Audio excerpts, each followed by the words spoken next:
Celery is finishing off and we want to get some new things growing in the garden here. And what we're doing is a method of chop and drop.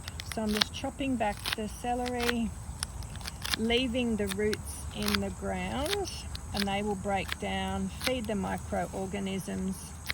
Maybe some new little celery stalks will grow, but it'll get a bit healthier. Then all this green is really good nitrogen. For improving soil. So as we're building up healthy soil, we chop up all the little pieces and lay them directly on the soil.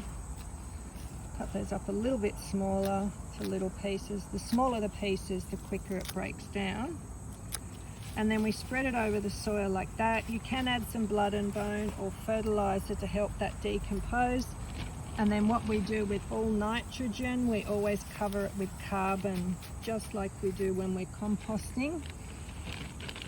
And that carbon layer of mulch will keep all that nitrogen and other ingredients in the soil and help improve the soil for that to continue growing some more fresh food. So easy, chop and drop in our veggie pod.